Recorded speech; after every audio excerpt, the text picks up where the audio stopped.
It's no secret that virtually every single person out there, even those who aren't involved in bodybuilding and fitness, desire a flat, tight, and well-defined midsection. Six-pack abs are at the top on most people's list of priorities in the gym, and everyone seems to be on a mission to get them. How do most people go about this? They perform endless sets of sit-ups and crunches, training their abs 3, 4, or even more times in the gym per week, slaving away on sets of 50 to 100 reps or more. They pop back their thermogenic fat loss pills, and then they wait for the results to come. Unfortunately, for the vast majority of trainees, those results never show up in any significant form. Why? It's because almost everyone out there is structuring their six-pack ab program based on a false premise. And that false premise is the myth of spot reduction. The spot reduction myth is one of the most common misconceptions in the entire fitness industry and results in endless hours of wasted training time around the world. Simply put, spot reduction implies that it is possible to target fat loss from specific areas of the body by training them with resistance.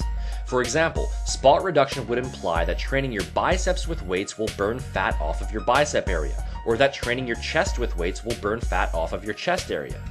The truth is that this notion of targeting fat loss from specific areas of the body is downright false, illogical, and untrue. Let me clear this up once and for all. You cannot target fat loss from a specific area of your body.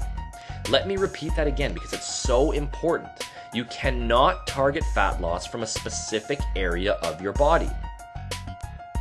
When you train your body with weights, all you are doing is stimulating the specific muscle groups involved in the movement, but this stimulation has no effect on the stored body fat in and around that particular area. Fat loss only occurs on a holistic level. In other words, when the body is stimulated to burn fat through proper diet and cardiovascular exercise, it will burn fat from the entire body as a whole. You have no control over this, and there is no way to stimulate fat to be burned from specific areas of the body by training them with weights. So, what does all of this have to do with achieving six-pack abs? Well, everything. You see, everyone already has a six-pack. The problem is that for most people, it's simply hidden underneath a layer of fat. This layer of fat causes the midsection to appear soft, smooth, and protrusive. However, underneath that layer of fat are the abdominal muscles, and causing these muscles to appear flat, defined, and separated is a simple matter of removing, or more accurately, significantly decreasing, the layer of fat sitting on top of them, as well as the layer of fat behind them surrounding the internal organs. The layer of fat lying on top is known as subcutaneous fat, that is, the fat directly underneath the skin, and the layer of fat behind them is known as visceral fat, that is, the fat that surrounds the internal organs. Now, since spot reduction is flat out impossible, and since there is no way to specifically target abdominal fat through exercise, we can conclude that carving out six-pack abs has very little to do with the specific ab exercises that you perform. Rather, achieving a set of flat, sculpted, and defined six-pack abs is for the most part a simple product of your bottom line body fat percentage. If you're following a sensible weight training and cardio routine and a proper fat loss diet that focuses on burning fat from your entire body, flat and defined abdominals are just one of the many things that come with it. On the other hand, if your overall body fat levels are too high, no amount of abdominal exercise in the world can save you, and until your overall body fat percentage is low enough, those six-pack abs you desire will continue to be out of reach. The bottom line? Any program that claims to deliver six-pack abs is essentially a fat loss program, because the only surefire way to sculpt out the impressive abdominals you're after is to gradually lose fat from your entire body.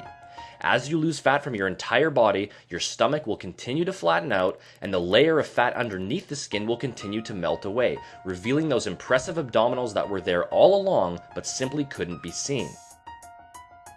Now, this isn't to say that specific abdominal training isn't needed, as it is certainly still part of a complete weight training program. Here are 5 quick tips for implementing proper abdominal training into your routine.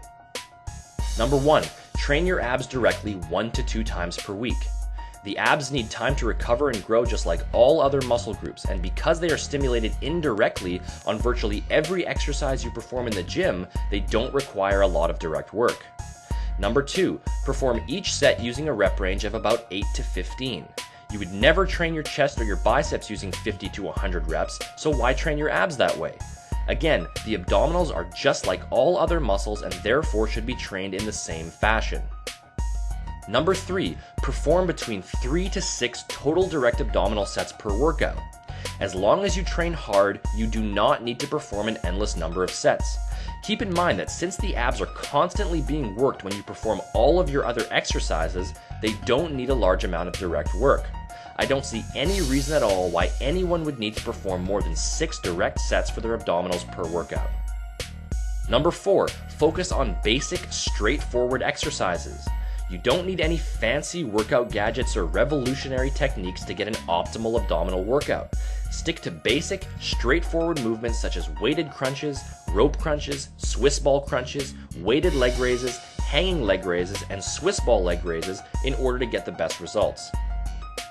And number 5, train with a high level of intensity.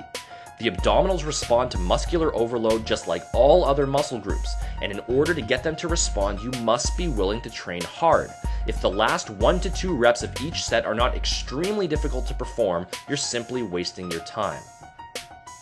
As you can see, abdominal training is very basic and straightforward, and there is no need to get fancy or overcomplicate things.